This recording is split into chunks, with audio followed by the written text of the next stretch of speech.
All right, folks, welcome aboard here to the Sports Talk Nation. Michael Cohen here with you, along with a very special guest from the Pass Ball Show, one and only John Pielli.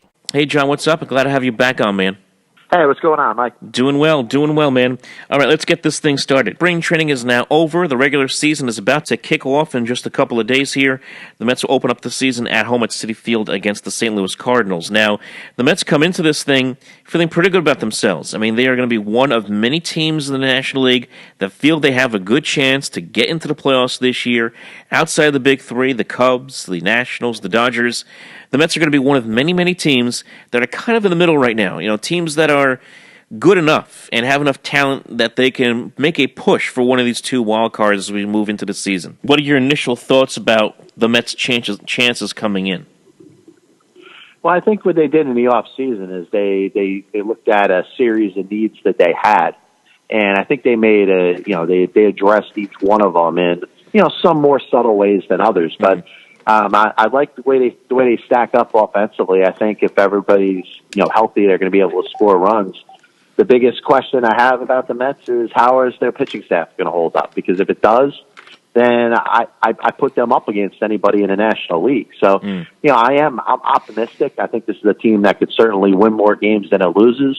And like you just touched on, there's going to be a lot of parity in regards to the wild card spots in the National League. So I like their chances as good as anybody else when it comes to the wild card. Yeah, absolutely. And I look at this team and look at the way they're set up going into the season. The number one thing that stands out, really stands out for everybody, is the starting rotation. You have a healthy Noah Syndergaard. You have a healthy Jacob deGrom. Steven Matz had a really rough start in spring training. He was getting hit very hard early in spring training games, and he just started to get progressively better as spring training wore on. Had 4 no-hit innings against the Marlins in his last outing. So you have to feel pretty good if you're Mickey Callaway about him going into the season. Matt Harvey is kind of the wild card, and that really hasn't changed much. There were times in spring training, John, and you saw a couple games down there as well, where Harvey looked good, and then there were times where Harvey kind of labored. The one start I saw him down there against Detroit, he had one really good inning, one inning where he labored, and one inning that was just good enough. He got through it 1, 2, 3. So that's just kind of the spring training he had. He's kind of the wild card going into this thing. If the Mets know what they're going to get out of Syndergaard and deGrom. They're going to get close, basically no hit stuff on a regular basis from those two guys if they are healthy. But with Matz and with Harvey, if they can get more than quality out of one, heck, even if they can get out of both of them, Mets are a playoff team, but if they can get that out of one of the two, they got to feel pretty good about themselves moving forward. Yeah, they do, and I like a lot of what I saw out of Harvey this spring because I studied him a lot last year, and it looked like there was just something missing. Now, it wasn't necessarily velocity, but it was command. It didn't seem like he really had control over the way the ball was going to the plate. And if you look back at Matt Harvey at his best, when he came up in 2013. When he was starting in the All-Star game in 2015, where he had a very good season and obviously, pitched well in the playoffs. He seemed to have control of where the ball was going, to be able to throw any one of his pitches and, understand what kind of movement he was going to get and be able to work counts that way. Last year and obviously the year before, he was battling a lot of injuries. It didn't seem like he had that type of command. So coming into this spring, that was obviously the number one thing that I was looking to see. And, I saw it more often than not. So, my answer in regards to what I can expect out of Matt Harvey will probably be more good than bad. And the guy that pitched to a 6+ ERA last year, I didn't see that same pitcher in the spring. So hopefully it carries over into the season. Hopefully. I mean, I did see some changes in the way he was pitching. I mean, he was pitching more around the strike zone. He's he's not a pitcher anymore who's going to try to blow people away with his stuff. Yes, he can still hit over 95 miles an hour on the fastball. But, I saw a guy who was trying to focus more on commanding his pitches and trying to work the strike zone and work the count. So if that is the case, if he's kind of going to start to transform himself into more of a pitcher than just a guy who's going to throw heat all the time, that could be a positive. It could certainly work in his favor. We see so many pitchers we can go throughout the history of baseball of guys who have made that adjustment from being a hard-throwing pitcher to a guy who's just going to use good command and good stuff. So if he is able to hone his stuff, he will be in good shape. So I'm really looking forward to seeing where he is at this point. He's going to have the microscope on him big time in his first start, which I believe is next week against Philadelphia, if I'm not mistaken. Yeah, I think it is that Monday game against Philadelphia. So he's going to have the microscope right on him right from the get-go as soon as the season starts. Yeah, he will. And I tell you, the biggest thing that, you could ask for Matt Harvey is just to focus on being the best pitcher that he could be as opposed to trying to be the ace of the staff. And I think that's part of the transformation that we've seen. Unfortunately, last year, a lot of attention was on the bad results. But I think, his focus is just to do everything he can to help be a contributing member of the pitching staff as opposed to being the guy that's expected to lead it. Mm-hmm. And, if he's able to do that and just, focus on, giving 5-6 innings every start and keeping the team in the game. And, if he has a bad inning, to come out there and have a better inning the next time out, instead of trying to be the best pitcher in baseball. Mm-hmm. I think he's going to be okay. And, there's a lot of signs that pointed to that over the course of this phone. I got to ask you a question. Were you surprised at all at how quickly Jacob deGrom came back from the back stiffness and really pitched extremely well this spring?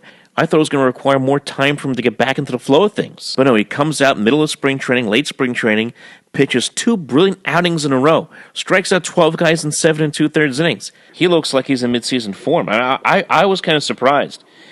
Yeah, I tell you what it shows is that, his injury, when he was talking about it early on and he said it wasn't that big of a deal, that it really wasn't that big of a deal.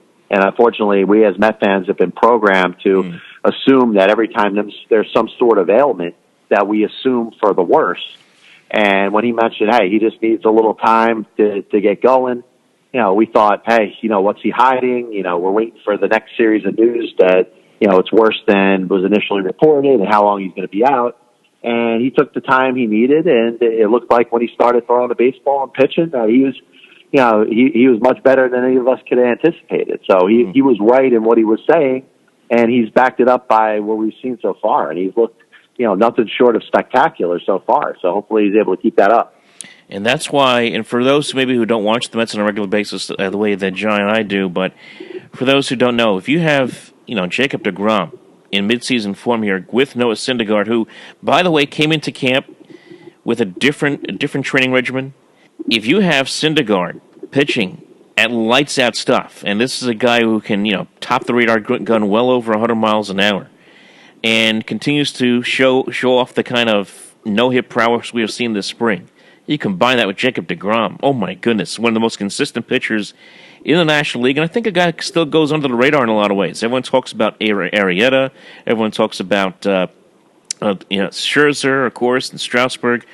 Not many people talk about deGrom. I mean, it's still kind of surprising in a lot of ways. But if you have these two guys going strong for the Mets, that is phenomenal right there from Mickey Callaway.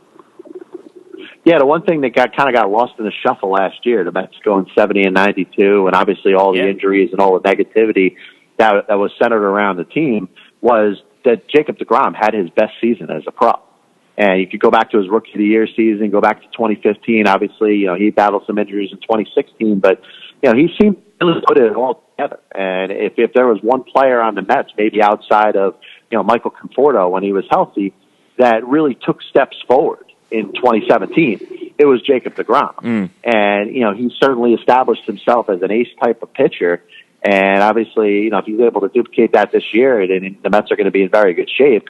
And obviously having Syndergaard there as well, with the expectations that if he's healthy, he's going to be able to do, ridiculous things, that certainly sets the Mets up to where they have one of the best 1-2 combos in all of Major League Baseball. And I know, it's hard to mention that if you look at some of the top 1-2 combos in Major League Baseball. But, think about it. A healthy Syndergaard and deGrom pitching at the top of their game, name another 1-2 that is outright, without a doubt, better.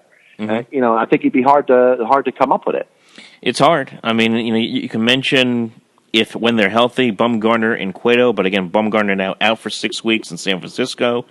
You want to mention the two guys I mentioned, obviously in Washington, Scherzer and Strasburg, but it's hard. It's very hard to go around Major League Baseball on either side, either American League or National League, and find two pure dominant starting pitchers, two frontline guys. That's what the Mets have, and really two guys who are going to be very valuable for the Mets moving forward. The big story right now, moving forward for the Mets, I think, are two things in the pitching. It's the back end of the rotation and obviously the bullpen.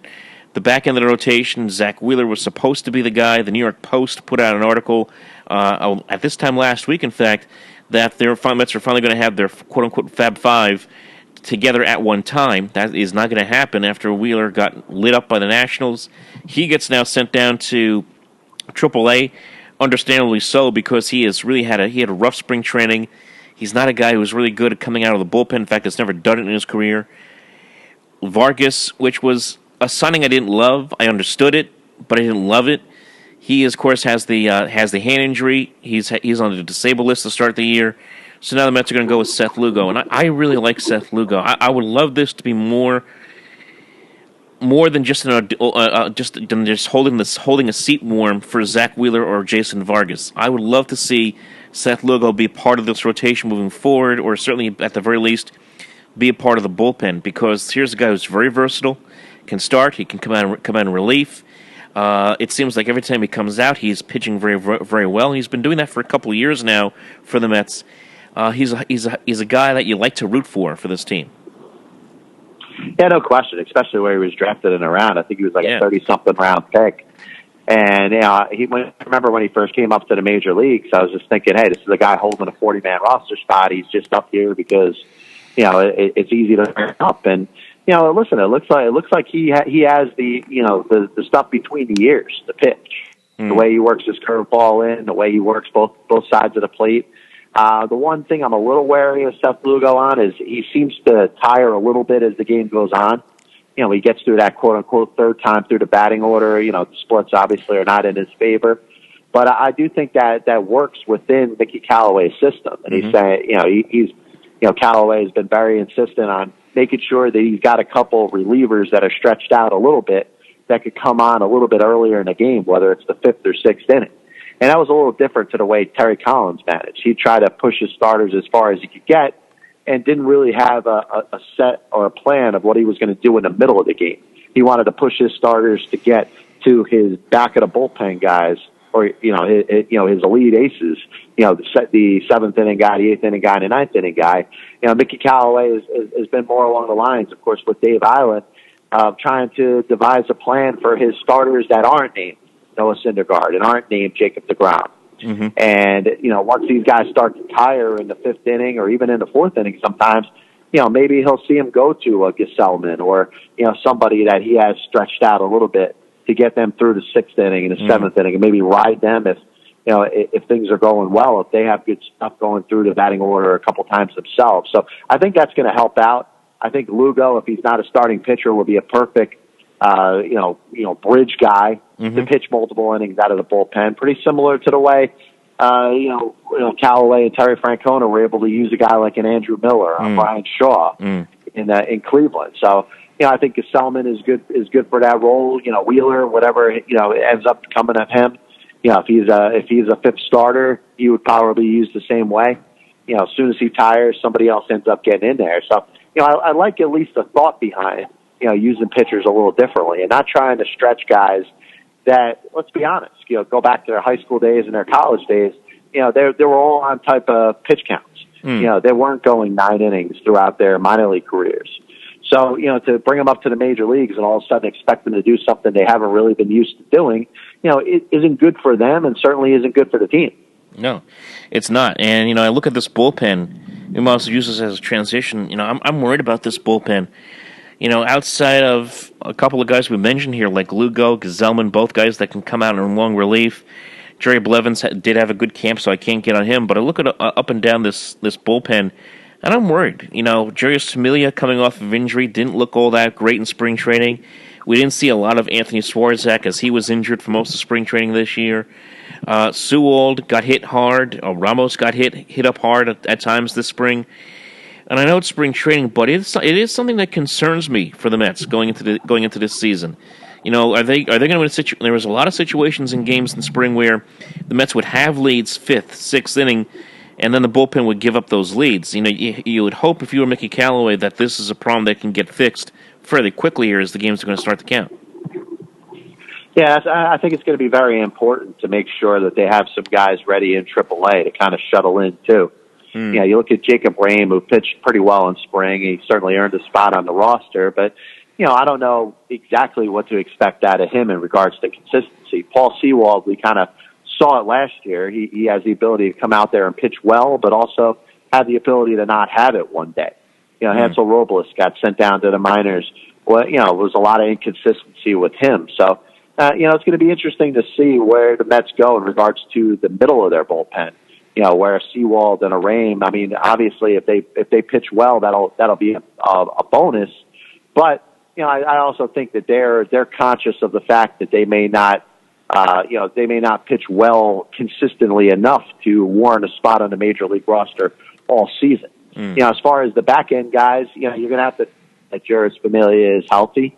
I think getting back into that saddle per se, as far as being the Mets closer, you know, being able to do it at the beginning of the season. Of course, last year he had to deal with the suspension to start the year, and then he ended up getting hurt. You know, I think he's going to, you know, build off of a lot of positive energy of that. So I think with Familia, you just have to trust.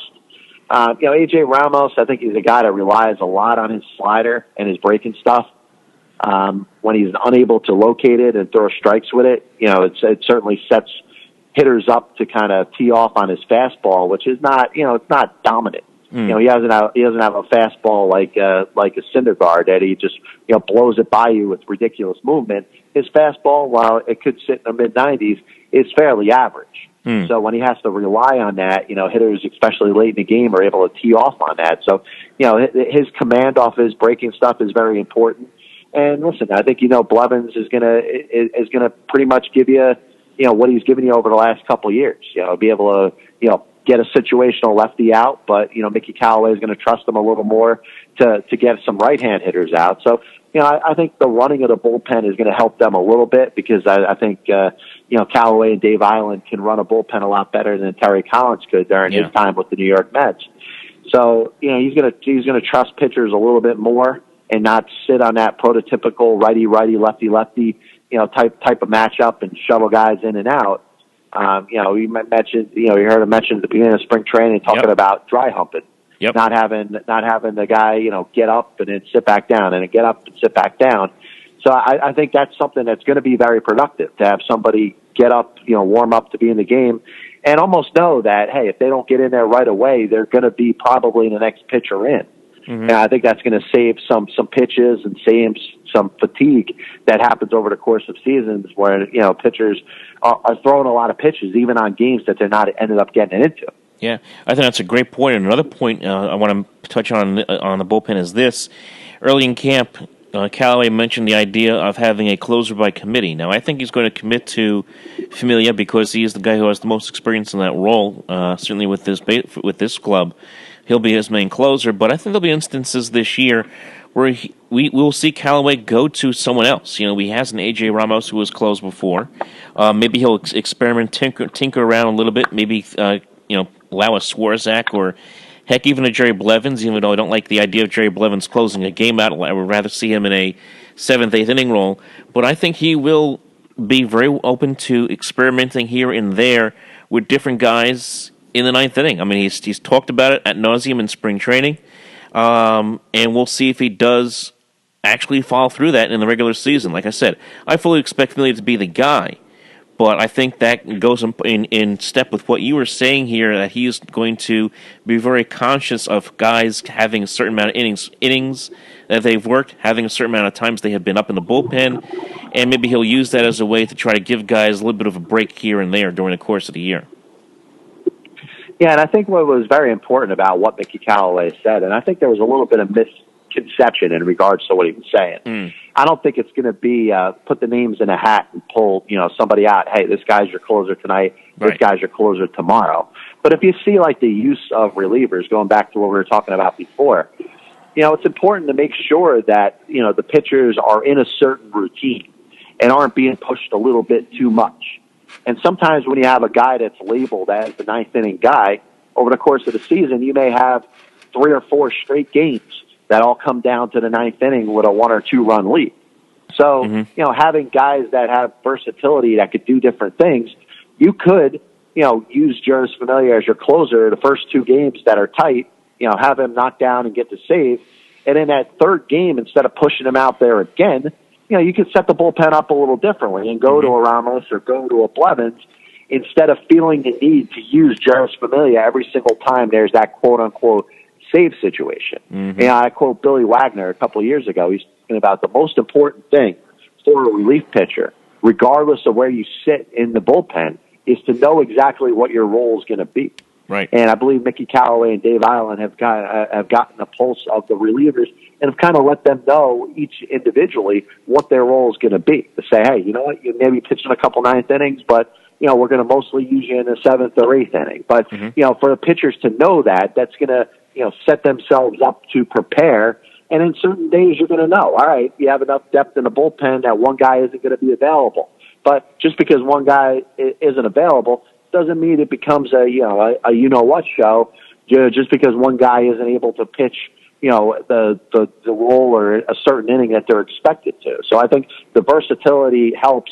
I thought the Swarzak signing was good because it gave them a third right-handed solid reliever that they could count on. And obviously they're banking on, Swarzak's season that he had in 2016 that, it was a breakout as opposed to be, an aberration. So I think they have enough arms towards the back of the bullpen that they're able to work it out, game in, game out. But I don't really believe too much in the closer by committee role. I think it's going to be Familia for the most part, but they're not going to label him to that point where they know that every single game that's a one-run game or two-run game going into the eighth or ninth inning, that Familia is definitely going to pitch every single ninth inning. Absolutely, I agree with you there. I mean, you got to give the guy a bit of a break at some point, and plus it also helps situation. If you're going to trot him out there, let's just say you trot him out there 3 straight games here against St. Louis. And St. Louis has now had a good look at him for 2 straight days. Let's just say he got the save both times. All of a sudden, there's a good chance that the Cardinals are going to hit him pretty hard the third time out, right? They've seen it. They've seen him 2 straight days. Why not change it up? Why not bring out a guy who maybe let's just use the Cardinals as an example. The Mets playing them this weekend. That the Cardinals have not seen. Just mix and match it up just a little bit. It's not a bad thing, it really isn't. No, and I tell you, you ask the right questions sometimes in regards to getting my mind going. Yeah. And one of the things that's frustrated me the most about postseason baseball is you see the use of the relievers and the teams that are very insistent on having these superstar bullpens and being very deep, but they changed their game plan in the postseason as opposed to what they did in the regular season. In the regular season, the guys are getting their right amount of rest. They may pitch a couple games in a row, but that next game they won't be available. But in the postseason, managers seem to feel like they have to use their ace relievers every single game. Oh, yeah. And what does that do? That gives the other team a good look at the same relief pitcher 2, 3, 4 games in a series. Yep. What if Brandon Boyle pitched in 7 games during the World Series? At a certain amount of time, the advantage is going to tilt towards the hitter because they're getting the same look at the same pitcher every single game. Well, obviously applies the same to the regular season. If you're giving a certain team the pitcher, they could be the most dominant pitcher in the world, but that batter that's getting that look the third time, within a couple days, is gonna feel a little more confident than they would if it's the same guy, a different guy blowing smoke again, after every single game. Yep. Absolutely right, and that's why we'll see how this bullpen gets managed right away. That's what's going to be fun to watch here, especially start of the year, to see how Mickey works this thing against a lot of these teams, especially good teams like the Cardinals. I believe they also have. I'm trying to think of the schedule. You got Washington, I think, after this week. I think the following week. So in Milwaukee as well. So they're going to have some good offenses. They're going to see here in the next couple of weeks here to start the season. So we'll see how he mixes and matches it now. Of course, the Mets got to score some runs too to get the job done in 2018. I take a look at this opening day lineup. The first thing that stands out for me is the way that Brandon Nimmo played here in spring training. I mean, this guy really answered the call. When we came into spring training, John, we all sat here and wondered, who's the Mets leadoff guy going to be? Well, it's not going to be Jose Reyes. He's not an everyday guy anymore. Med Rosario isn't ready at this point in his career to be a leadoff guy. We all think that he could be at some point. Michael Conforto last year was a leadoff guy, but he really isn't the ideal leadoff guy. Who's that guy going to be? and Brandon Nimmo just stepped to the plate and he grabbed the bull by the horns and ran with it. And I loved watching this guy. Kid has a lot of energy. He has some speed. I know he didn't steal any bases in spring, but still the speed is there. He hits with some power. He can run the bases. I really like what I see from him, and also defensively, he's proven to have a pretty good glove out there in center field as well. Yeah, defensively, he's pretty adequate. He's had that moment now where things seem to be clicking pretty good for him. My only concern would be how does he deal with a slump? Because at some point, he's going to go through a little bit of a rough time. Obviously, he's going to get a good chance to play against a lot of righties, but I think he should be trusted to get some at bats against lefties too. But if you're looking to set yourself with that prototypical leadoff hitter, I don't think the Mets are really equipped as a team to do that. So a guy like Nimmo, who obviously has, I would say, between him and Todd Frazier, probably have the best eyes on the team in regards to working counts and taking pitches and drawing walks. So I like the thought of maybe having a little bit of a leadoff batter by committee, depending on how the lineup comes out. Jose Reyes is going to get a chance to play here and there. I would expect to see him in the leadoff spot. Of course, Michael Conforto's coming back. He was probably their best option last year, but certainly what Nimmo has done. I mean, he's had a great spring. He certainly earned his spot on the major league roster, for the first time in his career.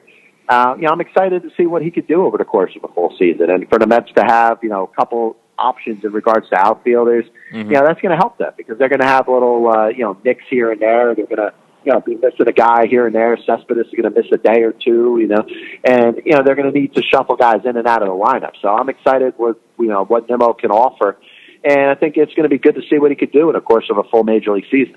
It's coming though. And I'm not rooting for this at all, but it's coming, and we all know how fans in New York kind of react to the moment and become prisoners in the moment all the time. But, if you have Yoenis Cespedes in a slump and you have everyone healthy, let's say Conforto's healthy and Jay Bruce is healthy and you got Cespedes in a slump, everyone's going to want, hey, we want Brandon Nimmo. We want Brandon Nimmo. So it's coming. We all know it's coming. No, that's kind of the nature of the business. It is, man. I'll tell you, the one positive thing is, Cespedes has had a great spring. Oh, he did. He looks like he's seeing the ball very well. Not only is he hitting those typical breaking balls that he always hits over the fence, but he seems to be locked in when it comes to the fastball. He's able to guys throwing 95 plus. He seems to be able to drive that in the way that he was kind of in the second half of 2015. When he was in that groove where he was carrying a team, and that's an exciting player that you like to see clicking on all cylinders. And to see it over the course of spring training, kind of dives back and. The excitement back to say, hey, this guy really is healthy. Yeah. This is a pretty damn good hitter. And it's certainly a guy that could bat, whether you want to bat him second or third or whatever in the lineup. He starts to fear any opposition. And, it's been years, before Cespedes ended up coming up, with the Mets in 2015. It was years before the Mets had that type of player. And, if he is clicking on all cylinders, listen, get too far ahead of ourselves, but you're looking at a guy that certainly could be in the MVP discussion in the National League. Yeah, I mean, Yoenis Cespedes was launching balls all over the place down there in Florida. I mean, there are balls that I believe went into the minor league park at First State of Field down there in Port St. Lucie. I mean, that's how charged up he was hitting some of these balls. And you're right. He has the potential to put up 40, 110. He certainly has that capability. And if he is fully healthy, we saw some flashes of the defense as well, which have always been there. I mean, everyone thinks about the great play that he made, when he was with Oakland, where he went into the corner I believe it was in Anaheim, at Angel Stadium, into the corner near the wall, and then threw a guy out on a dart. So everyone thinks about that play. But we saw a nice play by him just a couple of days ago, where he threw a guy out against Miami. The arm is still there, the defense is still there, the offense is still there. If he is healthy, if he's fully healthy and produces, it kind of reminds me a little bit of what Carlos Beltran gave the Mets back in 2006, 2007, and even 2008, where he was just hitting the cover off the ball and playing great defense. It was kind of, in some ways under the radar, even underappreciated. That's kind of what I feel with Yoenis Cespedes. He's kind of that underappreciated superstar. But man, you're right. If he clicks on all cylinders, he could be an MVP candidate. Yeah, I mean, and honestly, I mean, the lineup pretty much goes through him. I mean, if he's clicking on all cylinders, that's going to mean better pitches for say a Jay Bruce or Todd Frazier to hit, because teams are going to start targeting him. And you think about the team across town, the Yankees. You've got Judge and Stanton and Gary Sanchez. When you're facing that kind of lineup, the pitcher, no matter who you are, no matter how good the pitcher is thinking about how exactly am I going to go about getting these guys out. And when teams have to start game planning to try to get assessed at this out, it's going to mean better pitches to hit for the other hitters in the lineup. And I think the Mets lineup is deep enough that they have players that could take advantage of that. A couple things that do concern me as we go into the season here. It's still at first base and over at third base. Now, I think Todd Frazier will eventually hit. I know he had kind of a rough spring training, had a couple of errors at third base, but I think that eventually he'll be fine over there at third. He's usually a very sound defensive third baseman, and he will hit, and he will hit with some power. May not hit with average, but will certainly drive guys in. The one guy that concerns me is probably Adrian Gonzalez, and he didn't hit at all in spring training, only hit 207.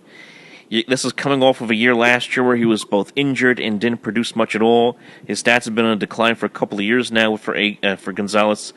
That is the one guy that worries me. Now, of course, losing Dominic Smith for a big chunk of time here in spring training did not help things at all. But for the Mets, they really got to hope that Gonzalez can turn things around here in April. I'm not too sure what the timetable is for Smith at this point, and really the future of the position is really in question right now for the Mets at first base. Yeah, it is. And, if you look at the Mets lineup, I think it's deep enough that they could sustain something like that in regards to having a little uncertainty as far as what to expect out of their first baseman. Remember, they do have a little bit of depth. Wilmer Flores is a guy that one thing he proved to me last year is he's not just a guy that mashes lefties. He can hit righties as well. And Mickey Callaway has been, has made that point, say that, Wilmer Flores is hitting. If he is out producing Adrian Gonzalez, he's going to get the bulk of the time playing at first base. And, if you look at spring training, the way it's set up, and especially when we're dealing with players that are coming from different organizations, it's hard to understand what the agreement is upon a signing or an acquisition of a player.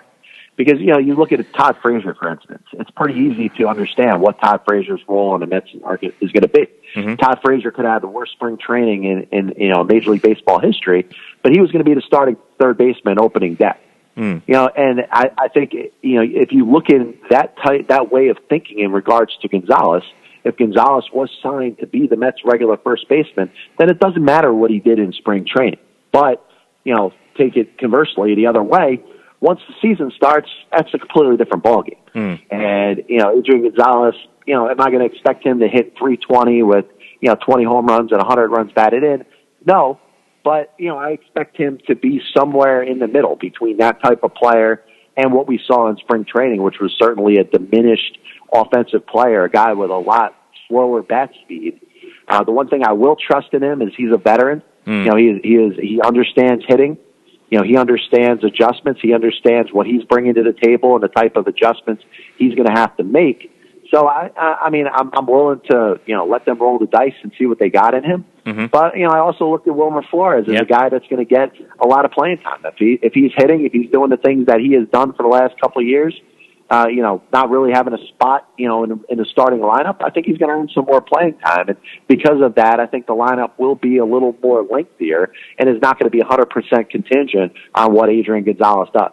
Yeah, I'm glad you mentioned Wilmer Flores because I think we're going to see a lot of him. And, what's great about Wilmer is that he is versatile. He can play, 3 different positions. He can play second, he can play third, he can play first.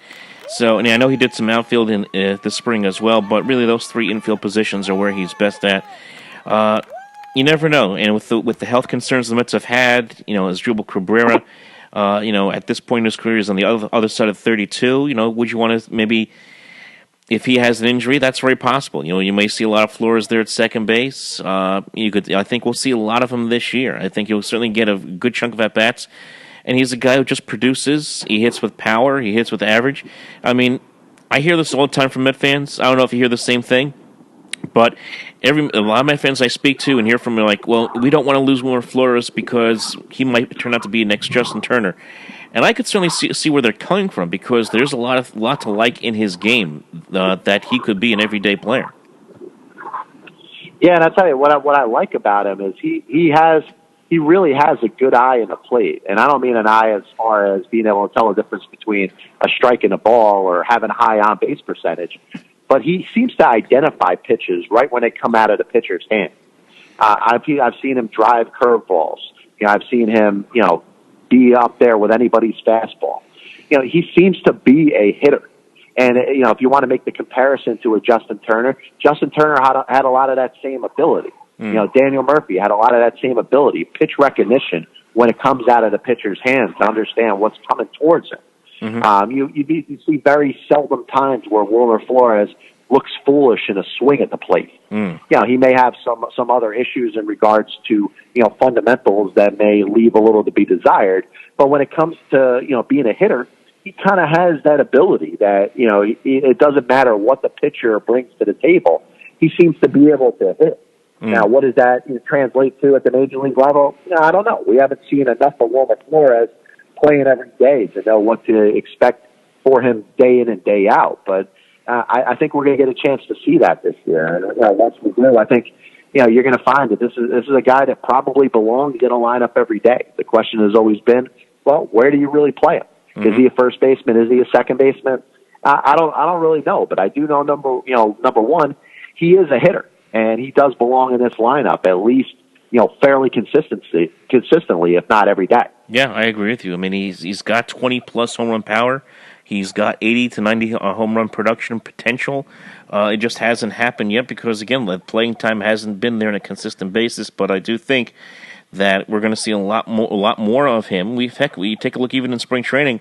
You go down this list, who has the third most at-bats? Well, it's Wilmer Flores. You take it for what it means coming out of spring training, but it means, at least to me, that he is going to be a guy that's going to get a lot of opportunities, potentially, in the regular season, depending on how things break out.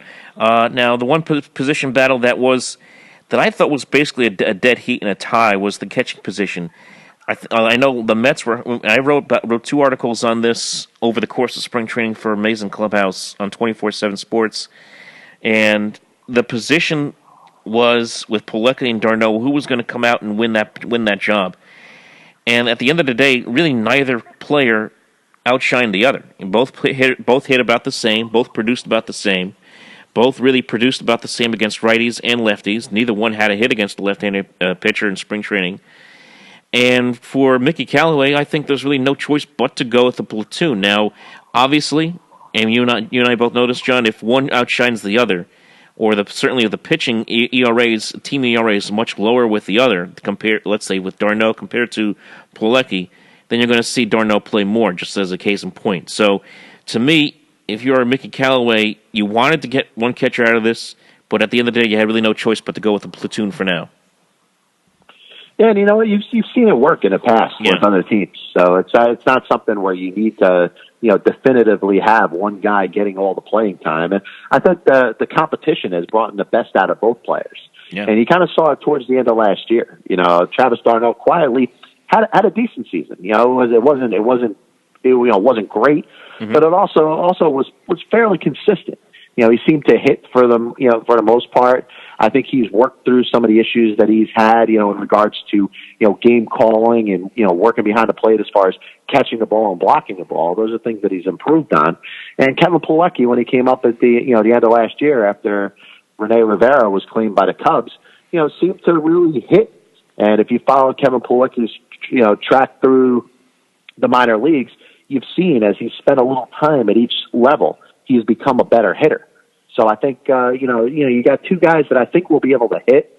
The question is going to be, is there one, like you said, that, the pitchers prefer throwing to a little bit more or a little more comfortable or brings out, the best in the pitchers? That may be the guy that ends up getting more playing time as opposed to the guy that seems to hit for a little more power, a little more average. Yeah, I mean, we'll see. It's a position that I think is going to continue to be a battle throughout the course of the season, especially in the first month of the year. And I think we'll eventually find out who's going to be that normal, everyday guy. Now, I don't think we're going to see anybody catch 130 games here. I think we'll be pretty much split down the middle for the most part. But at some point, we'll start to see some separation you would have to imagine between one and the other. Yeah, very true, Mike. And as the season goes on, you'll find that, they'll be, from an offensive standpoint, they may ride the hotter hand. Pilecki, if he's going through a hot streak, may get a chance to catch every 3 or 4 games or so. But it's good. It's good for the both of them because I think they'll be able to get certain rest. And think about it, catching in major leagues is certainly a demanding position. There's a lot of wear and tear that's involved there. So you figure that's the first position player that's going to deal with regular aches and pains. So if one guy's feeling a little down a little bit, they may not play as much, but we'll get the certain rest that they need. So I like the fact that there's 2 adequate catchers as opposed to one that we're trusting to garner the bulk of the load, and I think that'll certainly help with both players. Yeah. Again, we're here with John Pielli, the Pass Ball Show. Before we close it out, John, I know you got to get ready for your show as well on the Pass Ball Show, which again is at 6:00 tonight, folks, on John's channel via Periscope. Just your hot takes as we start this season. What are your expectations for this team? Maybe there's some players that we didn't get a chance to mention here as we start things up here for the Mets. Well, listen, I was debating this, and I've said all along, I feel that there's going to be good 5 or 6 teams that are kind of going to be in a race for one wild card spot. And I look at the Colorado Rockies, and I just think that they, from a team, top to bottom, have a little bit of advantage over a lot of the other teams. So I certainly look at the Mets in the mix with, let's say, the St. Louis Cardinals and the Arizona Diamondbacks and maybe the Milwaukee Brewers and the San Francisco Giants. And I think it really will come down to the wire. My analysis on this, 2018 New York Mets team is, it's certainly a much better team than we saw last year. And I think it's very far from a team that, went 70-92. I think they certainly, can win somewhere in the range of the mid-80s. I see this as maybe an 84-win team. And, with the potential to, pick up a couple games, as the season goes on. I think they'll certainly be in the mix for the wild card. If you're going to put a gun to my head, I say maybe they fall a little short. Maybe St. Louis is a little bit better. But, I certainly think it's going to be a fun season. It's going to be a season that will go into the depths of September and certainly should go down to the last week of the season, either good or bad, whether the Mets make the playoffs or not. Yeah, I mean, you hit a lot of points that I agree with. I mean, the National League, and we hit this on the top of the show, is really, really close. Outside of the big 3, Washington, the Dodgers, and the Cubs, everyone else is kind of clustered together. And the question is going to be, who is going to basically be the survivor of the fittest here as we move throughout the course of the year into August and September, and then, of course, towards October. Which of these two, can we have 2 teams that stand out from everyone else of this pack of teams that are, I don't want to say mediocre, but are just kind of in the middle at this point? That's really where the Mets are. And I think if the Mets can stay healthy, if they can keep their pitchers healthy, that's the biggest thing.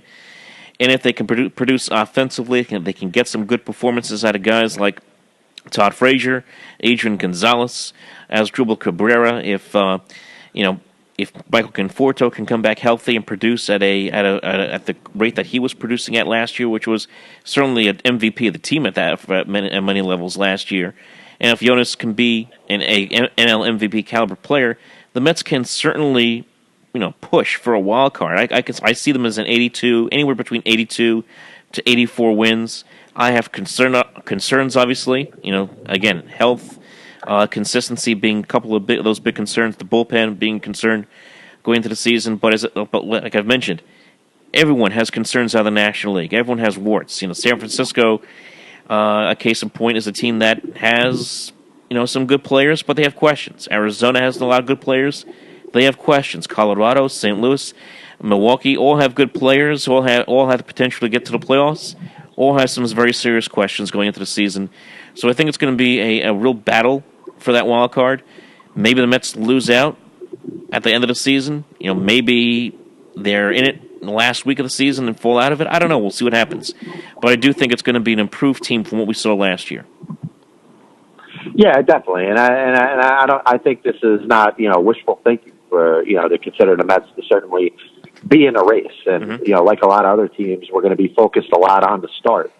What team, out of the National League gets off to a good start. Maybe it's a team that, we're not even expecting to. But, you think if it's a team like that, then their ability to sustain may not be as good as it would be for a team like the Mets. And I look at the Mets and the Cardinals and the Giants, and I kind of think of them all on the same level. That if they could get off to a good start, if they could beat the teams that they're supposed to beat, get themselves in position to win somewhere in the mid-80s in regards to the amount of wins that they have over the course of the season, then I think they're going to be in very good positions. And as we get close to the trading deadline, every team's needs are going to start to be a little more magnified. And the better you're doing, or the more you're in a race, or the better position that you're in, the more suitable it's going to be for your front office and your ownership to approve trades to upgrade yourselves. I like their team, top to bottom.